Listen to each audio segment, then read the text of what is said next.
सिद्धार्थ कथा। सुनो सुनो सिद्धार्थ कथा।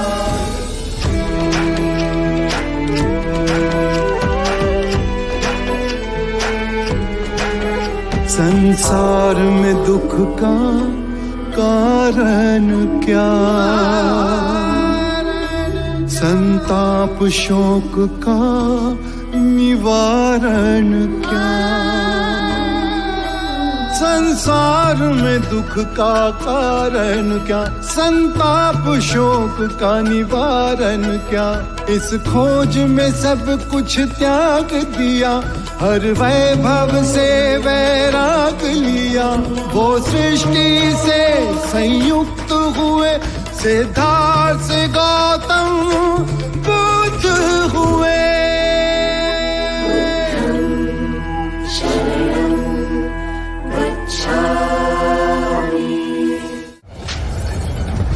महाराज का शीश नहीं लाए और कह रहे हो कि लड़ते हो हमारा सैनिक मारा गया।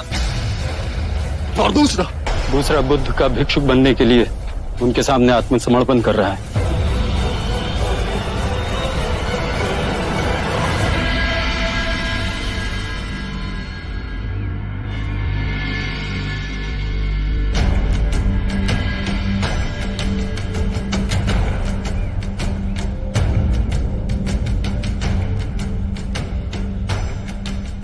मैं तो अनपढ़ हूँ मुनिवर, आज आपके सामने जीवित हूँ तो ये आप ही का दिया हुआ जीवन दान है। क्या आप पहले कभी बुद्ध से मिले हैं? महाराज बिंबिसार को मैंने धन की लालच में मारना चाहा, मैं पकड़ा गया। महाराज के हाथों मेरा वध होता, पर उनकी उठी हुई तलवार गिर गई। उन्होंने कहा कि वो उनके गुरु बुद्ध के वचनों की वजह से मुझे जीवित छोड़ रहे हैं। मुझे आपकी शरण में आना है प्रभु, आपके शरण में ही मुझे मुक्ति मिल पाएगी। मुझे इस ग्लानि से मुक्ति दिला दो, मैं कभी शस्त्र नहीं उठाऊंगा। मुझ नीच को क्षमा कर दीजिए प्रभु। इस क्षण तुम्हारे अंतर में ये विचार उत्पन्न हुआ कि तुम पाप कर रहे थे, उसी क्षण स्वयं तुमने अपने मुक्ति के मार्ग पर पहला पग रख दिया था।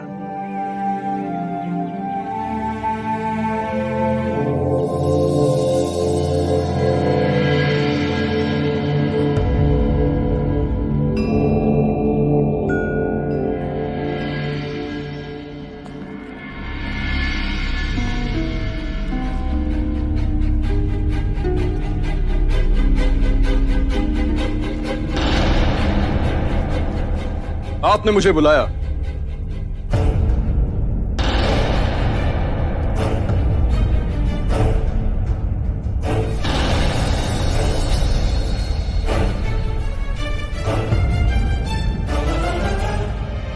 आज हमारा पुत्र हमसे आंखें चुरा रहा है।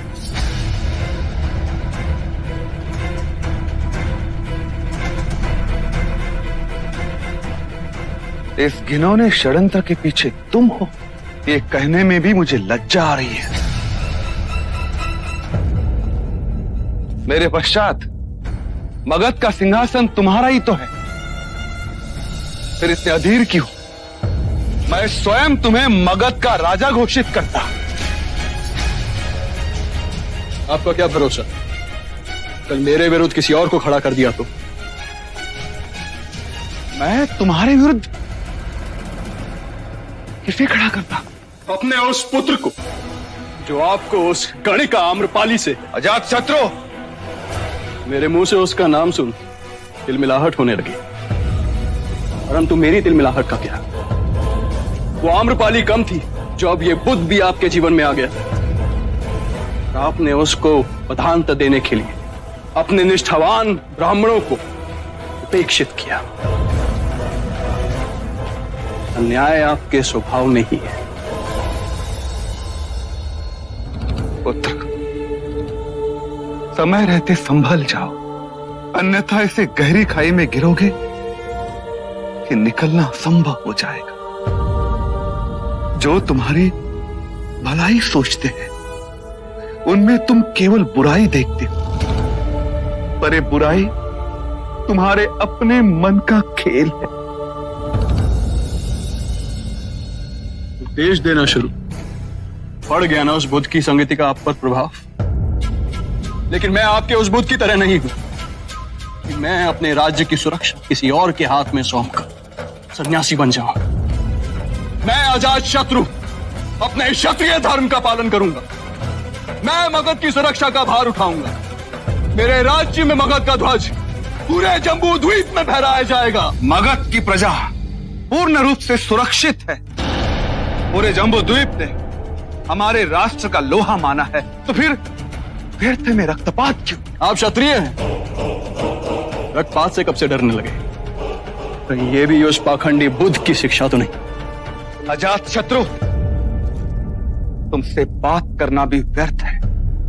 यदि चाहता तो मेरे ऊपर हुए आक्रमण के लिए तुम्हें दंडित कर सकता था, किंतु मैं पिता हूं तुम्हारा। तुम मुझे मारने का विचार कर सकते हो, किंतु मैं नहीं।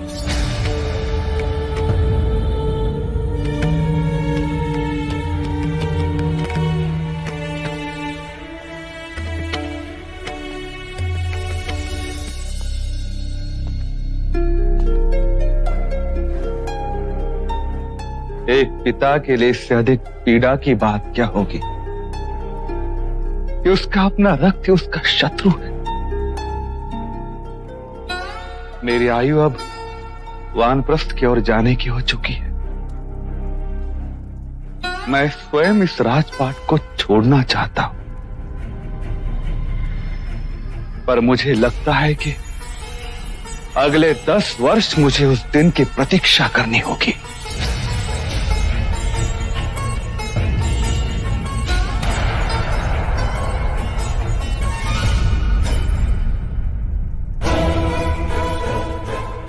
यदि इस पूरे विश्व में मुझे किसी से घृणा है तो वो आप हैं। तो तुम भी सुन लो, जब तक तुम सिंहासन पे बैठने योग्य नहीं हो जाते, मैं स्वयं तुम्हें मगध के सिंहासन पे बैठने नहीं दूंगा।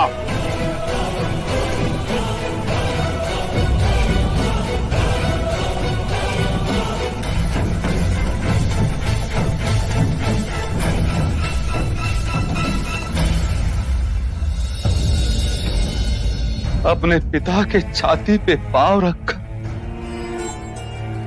तुम कौन सी ऊंचाई छूना चाहते हो पुत्र? पिता और पुत्र का ये नाता होता।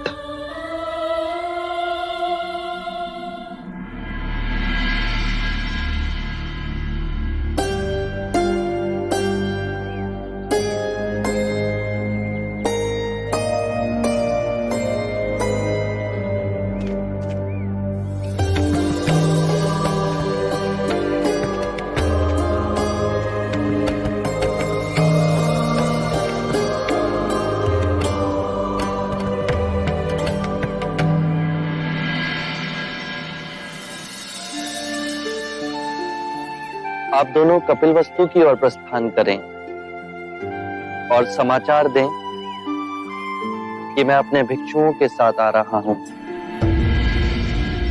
अब कपिलवस्तु के घर घर में दीप जलाए जाएंगे। अमात्य, आप किन विचारों में खो गए? मैं तो हर क्षण बुद्ध में खोता जा रहा हूं। इतने शांत और सुगम, जैसे आकाश में स्वतंत्र मंडराते बादल। चिंता मारी, चाह मारी। इस चाह के मार्ग में मैंने कई उपद्रव किए और देखे, फिर आपको देखा। आप पूर्ण स्वतंत्र हैं। ये संसार अब आपको नहीं बांध सकता। मैं आपके चरणों में रहना चाहता हूं, आपका भिक्षु बनना चाहता हूं।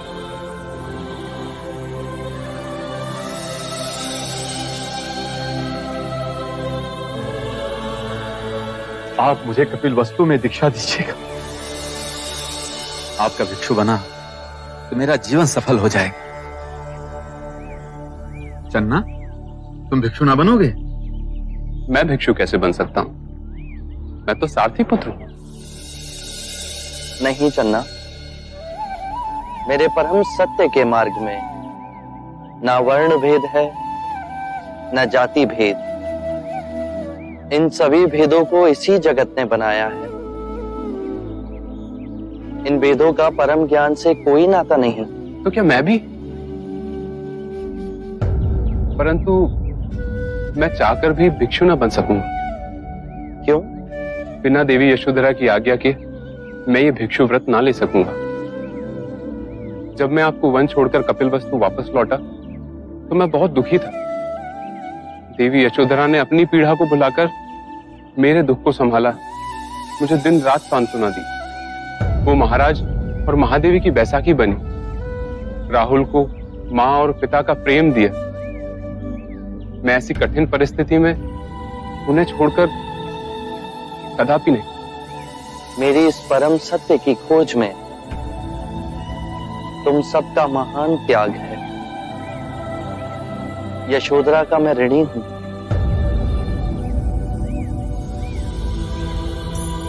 हम विदा लेते हैं, कपिलवस्तु में भेंट होगी।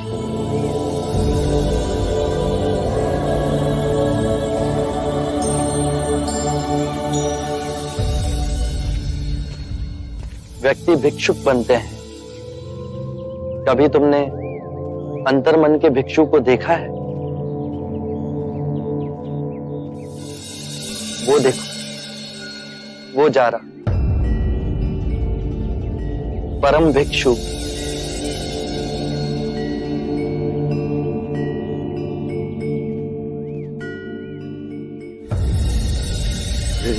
मदिरा रास लीला रंग भवन।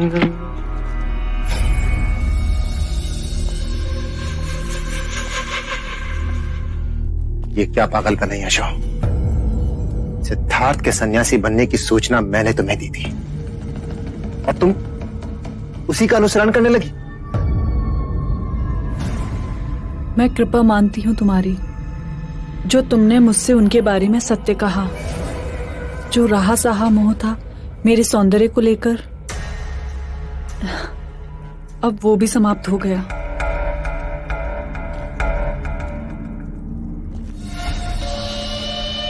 तुम पे तो गेरवा भी बहुत सचता है यशो, पर जीवन के रंगों से आंखें न मोड़ो, नहीं तो ये रंग लुप्त हो जाएंगे।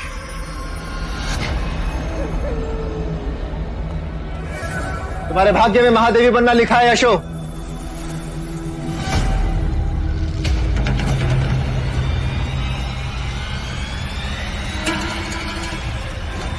मुझसे विवाह कर लो, क्योंकि सिद्धार्थ तो शाक्यों का महाराजा बनने से रहा, और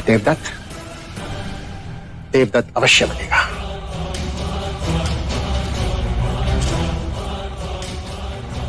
वही देवदत्त जो दिन रात तुम्हारे प्रेम की अग्नि में जलता है यशो। आयु बढ़ गई, पर राजा रानी के खेल से मन नहीं भरा अभी तक तुम्हारा। और ये मैंने कहा भी नहीं। मैं तब भी अडिगी रहूंगी, बस केवल कपिलवस्तु के भविष्य पर रोना आएगा, जिसे तुम जैसा अयोग्य राजा मिलेगा। हाँ, सारी योग्यता तो तुम्हारे सिद्धार्थ में भरी है ना, सर्वगुण संपन्न। मत जलाओ अपने आप को प्रतिस्पर्धा में, मत करो अपनी तुलना उनसे। ऐसा क्या है तेरे सिद्धार्थ में जो मुझ में नहीं है? जब हाथी नगरी में चलता है तो श्वान केवल भौंक ही सकते हैं।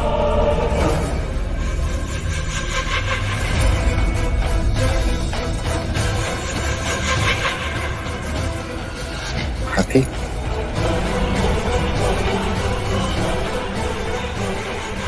तेरे इस हाथी की तुम मैं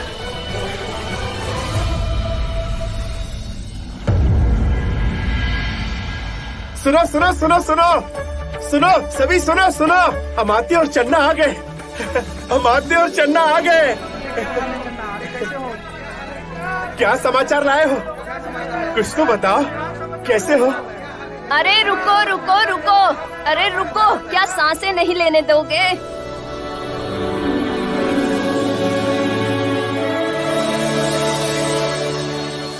आपका धन्यवाद। अब हम सबको धन्य करो। हम सबको ये बताओ कि हमारे भाग्य जागेंगे कि नहीं? जागेंगे, अवश्य जागेंगे। हमारे युवराज सिद्धार्थ शीघ्र ही कपिल वस्तु आ रहे हैं। हे प्रभु।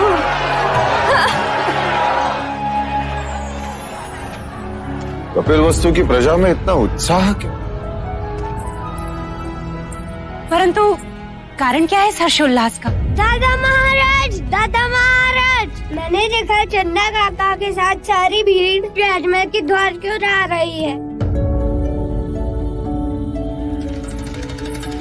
ये कपिलवस्तु के लोग बावले क्यों हो रहा है? महादेवी, महादेवी, महादेवी, हमारे युवराज सिद्धार्थ लौट रहे हैं।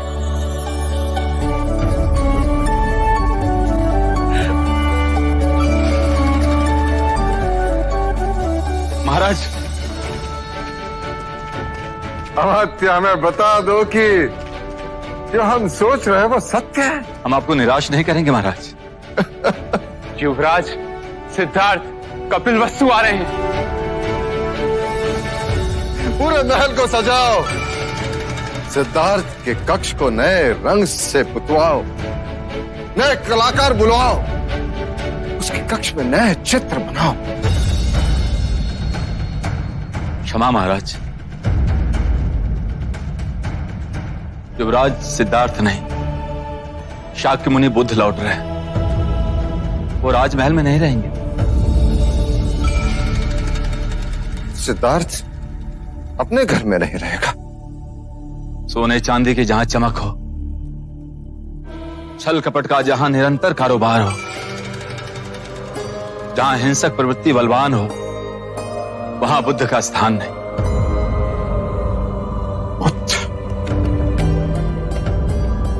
करोड़ों सूर्यों से प्रकाशमान सिद्धार्थ गौतम बुद्ध वो अपने भिक्षु गण के साथ वन में प्रवास करें।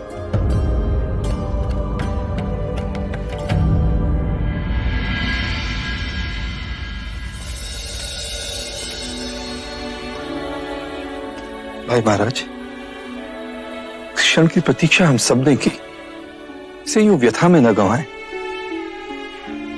चन्ना काका, क्या आपने मेरा खिलौना पिताजी को दे दिया? हाँ, वो तुम्हारे बारे में बहुत उत्सुक थे और पूछ रहे थे कि हमारे राहुल का हृदय कैसा है।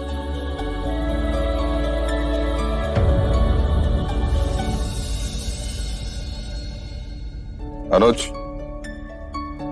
ऋणोदन, संपूर्ण कपिल वस्तु को सजाया जाए। कपिल वस्तु के सारे मार्ग फूलों से सजाया जाए। मुख्य द्वार पर अशोक के तोरण बांधे जाए। नगर चौक पर रंगोलियां बनाई जाए। हर द्वार दीपों की माला से सुसज्जित किया जाए। सिद्धार्थ के आने के हर मार्ग पर उसे सुविधाएं हो। मार्गों से कंकर पत्थर दूर करो। हर मार्ग पर पानी का छिड़काव हो। सिद्धार्थ को ठहरने के लिए निगरोधा वन में कुटिया बनाई जाए। उनके अनुयायियों के लिए भी कुटिया निर्माण हो।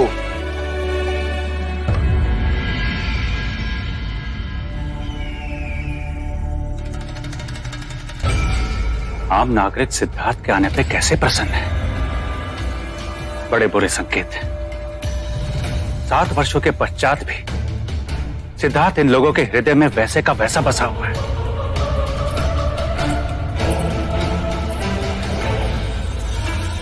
यदि देवदत्त शाक्यों के सिंहासन पर बैठ भी गया तो लोग उसका साथ ना देंगे।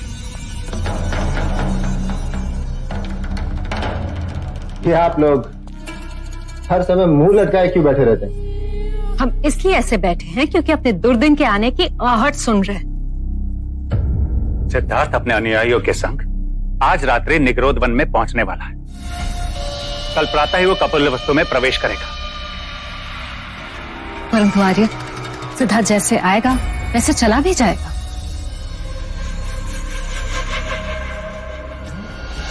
देवदत्त, जब तक सिद्धार्थ यहाँ है कोई भी व्यर्थ का वाद विवाद खड़ा मत करना।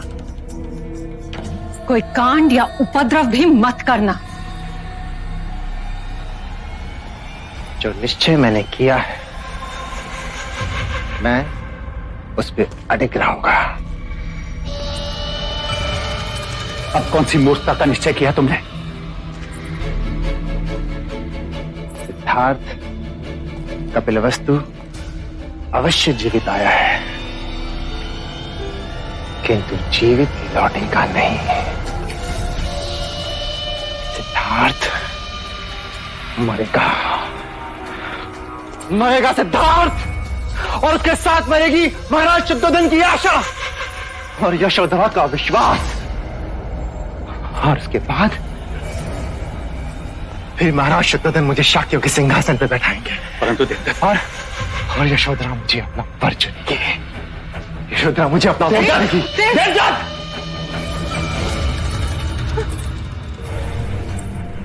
आर्य,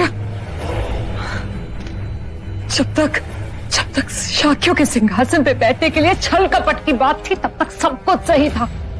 परंतु यदि इसने यशोधरा के साथ कुछ किया तो देवदत्त के पास भागने के लिए भी धरती कम पड़ जाएगी।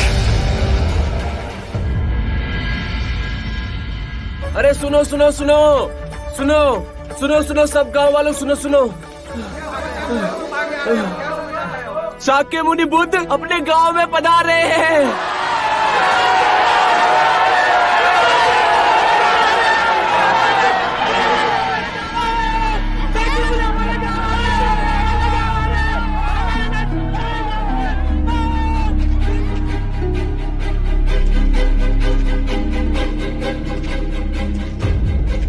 महाराज की जय हो। महाराज, युवराज सिद्धार्थ के चरण कपिलवस्तु में पड़ चुके हैं और उनके साथ उनके भिक्षु भी हैं। शाक्य मुनि बुद्ध की, शाक्य मुनि बुद्ध की, शाक्य मुनि बुद्ध की, शाक्य मुनि बुद्ध की, शाक्य मुनि बुद्ध की, शाक्य मुनि बुद्ध की, शाक्य मुनि बुद्ध की, शाक्य मुनि बुद्ध की। शीघ्र चलो चन्ना, चलो। शाक्य मुनि बुद्ध की, शाक्य मुनि बुद्ध की, शाक्य मुनि बुद्ध की, शाक्य मुनि बुद्ध की, शाक्य मुनि बुद्ध की, शाक्य मुनि बुद्ध की, शाक्य मुनि बुद्ध की, शाक्य मुनि बुद्ध की।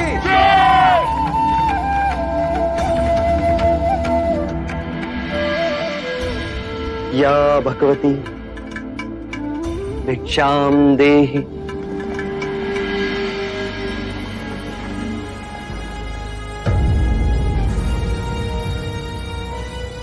चन्ना, सिद्धार्थ कहाँ है? वो कहीं दिखाई नहीं दे रहा। वो रहे गेरू वस्त्र में भी, जो सबसे भिन्न दिखाई दे रहे।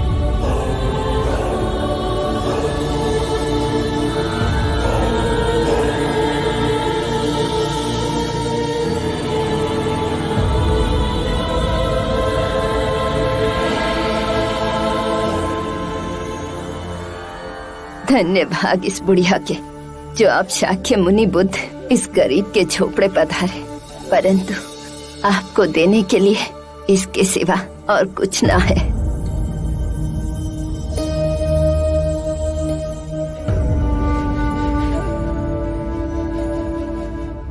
मेरे भोजन के लिए इतना पर्याप्त है मां।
सिद्धार्थ,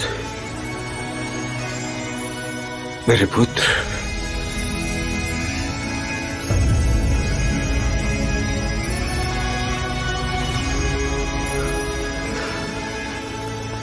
कैसा हो मेरे पुत्र? प्रणाम पिताश्री। राजमहल की ओर प्रस्थान करें? हाँ हाँ, चलना शीघ्र। चलो पुत्र। मैं रथ में नहीं बैठूंगा, मैं अपने भिक्षुओं के साथ पैदल ही आऊंगा।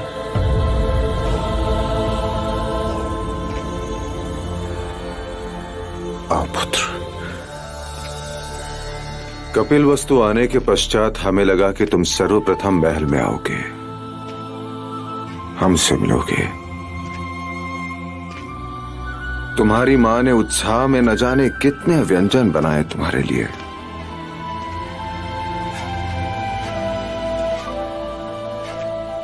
परंतु जो हमने देखा उसकी कल्पना नहीं थी कि कपिलवस्तु का युवराज एक दरिद्री के झोपड़े में भिक्षा मांगते हुए हमें दिखाई दे। पिताजी, अब मैं युवराज नहीं, भिक्षु, और अब मैं अकेला भी नहीं। मेरे साथ मेरे भिक्षुओं का समुदाय भी आया है और मुझे भी हर भिक्षु की तरह अपने लिए भिक्षा मांगनी पड़ती है। परंतु शाक्य कुल की ये रीत नहीं।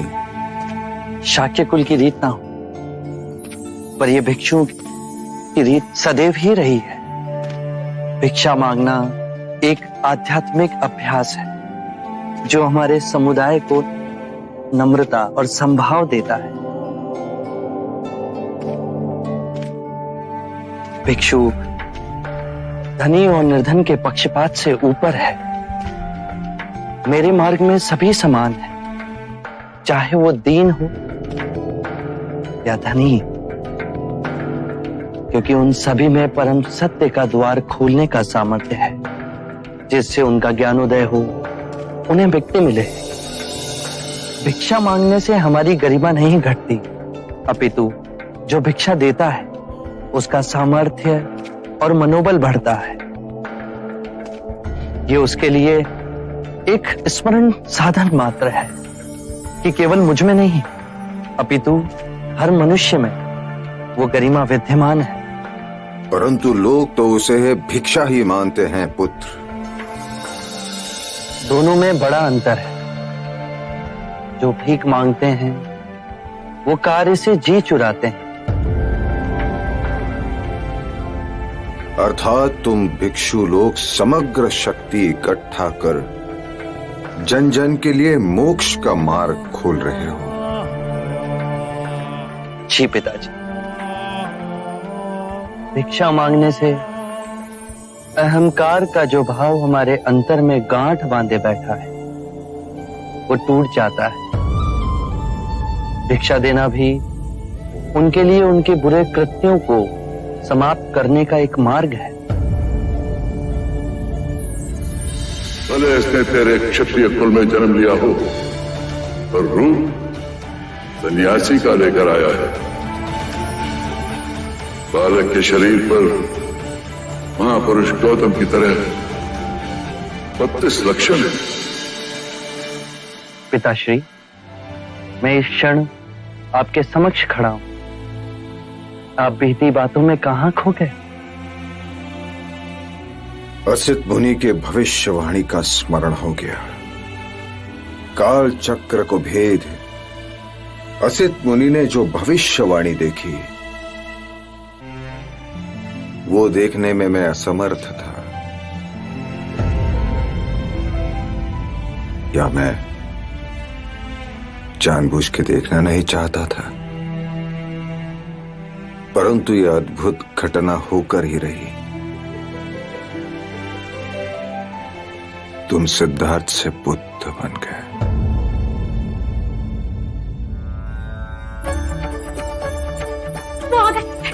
देवी, युवराज सिद्धार्थ आ गए हैं। क्या? तू जा और महादेवी प्रजापति को सूचना दे। जी। मंगला दीदी, दीदी, दीदी क्या बात है विभा? शुभ दिन आ गया दीदी। कौन सा शुभ दिन? हमारे सिद्धार्थ आ गए। आप जल्दी आइए। हाँ जल्दी आइए। महादेवी, महादेवी, महादेवी। लौशिका, महादेवी, दुख के दिन बीत गए हैं। हमारे युवराज सिद्धार्थ महाराज के साथ वापस आ रहे हैं।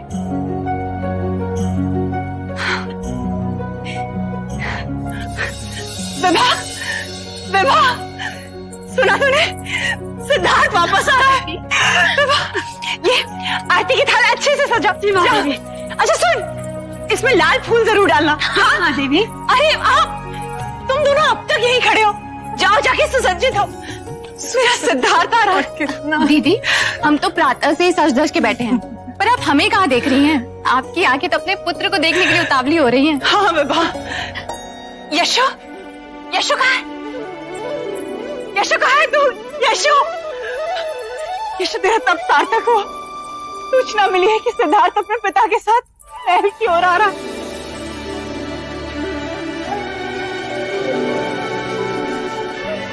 यशो, मैं चाहती हूँ कि जब सिद्धार्थ आए तो उसका स्वागत सबसे पहले तू करे, उसकी पहली आरती तू ही उतारे। चल मेरे साथ। यशो, क्या हुआ? तेरे पांव क्यों रुक गए? नहीं माँ, मैं नहीं आऊंगी।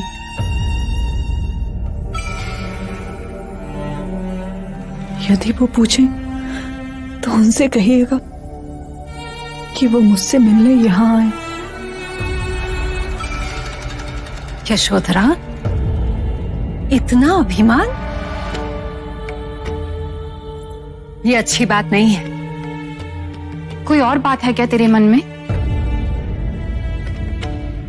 यशु, मेरे सिद्धार्थ को क्षमा कर दे, मत रूठ उससे।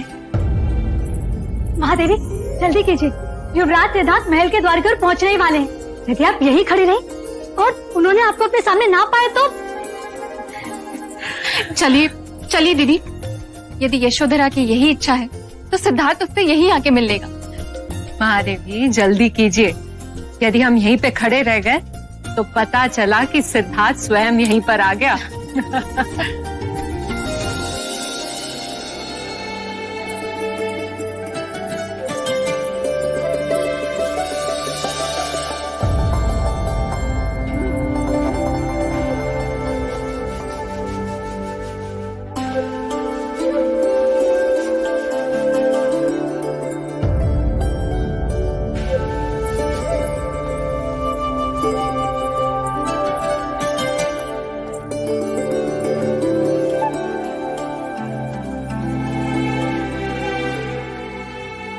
चाक्य मुनि बुद्ध की, चाक्य मुनि बुद्ध की, चाक्य मुनि बुद्ध की, चाक्य मुनि बुद्ध की, चाक्य मुनि बुद्ध की, चाक्य मुनि बुद्ध की, चाक्य मुनि बुद्ध की, चाक्य मुनि बुद्ध की।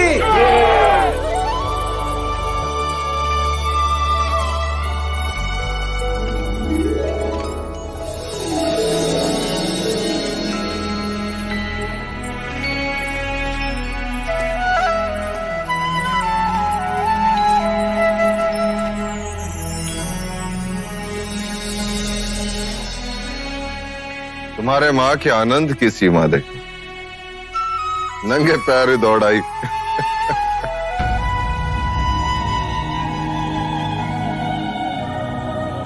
सिद्धार्थ के समक्ष आते ही तुम्हारे पैर क्यों रुक गए? ये मेरा ही पुत्र है।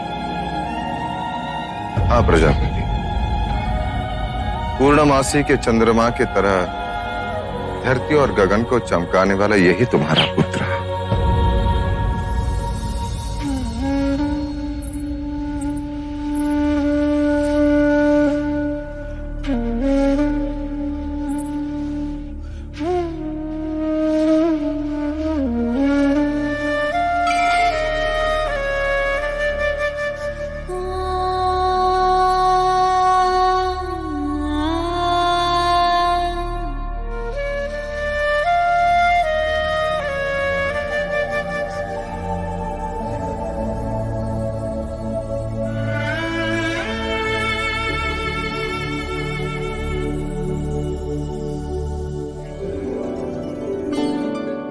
मुझे तो लगा आप मुझे पहचानेंगे भी नहीं। ये कैसे हो सकता है लौशिका? रेडी हूं मैं तुम्हारा।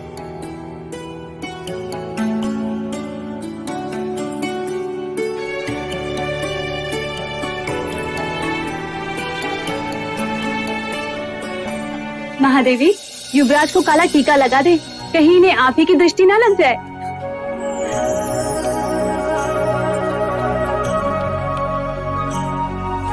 शाक्य मुनि बुद्ध की, शाक्य मुनि बुद्ध की, शाक्य मुनि बुद्ध की, शाक्य मुनि बुद्ध की, शाक्य मुनि बुद्ध की।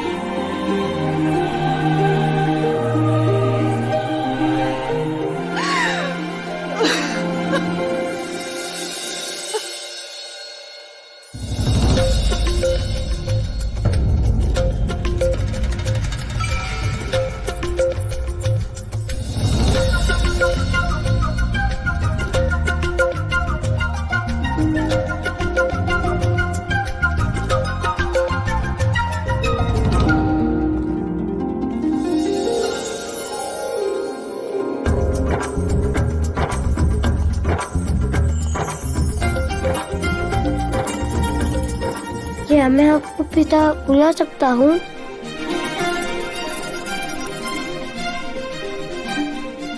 अवश्य पुत्र।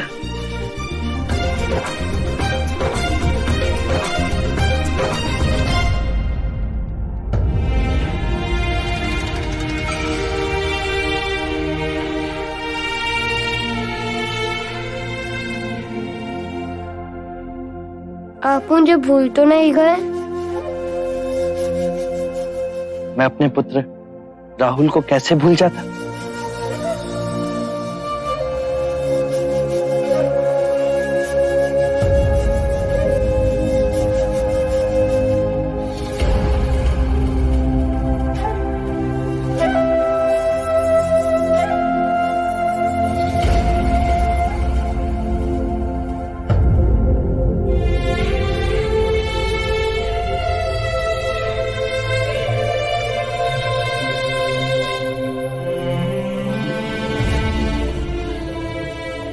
नंद कहाँ है माँ? नंद आता ही होगा, तुम्हारे आने की सूचना भिजवाई है। और यशोधरा? वो अपने कक्ष में, वो नहीं आएगी। जानता हूं मैं, मुझे ही उसके पास जाना होगा। उसकी पीड़ा और व्यथा का कारण केवल मैं ही हूं।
आंखें खोलो यशु। जहां मैं तुम्हें छोड़कर गया था वहीं तुमसे मिलने आया हूं।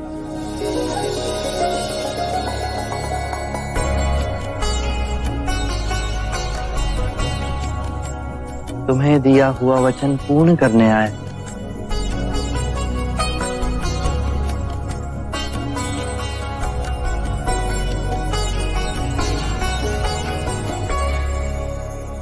आरंभ हो गई निर्वाण प्रथा, सुनो सुनो ये बुद्ध कथा।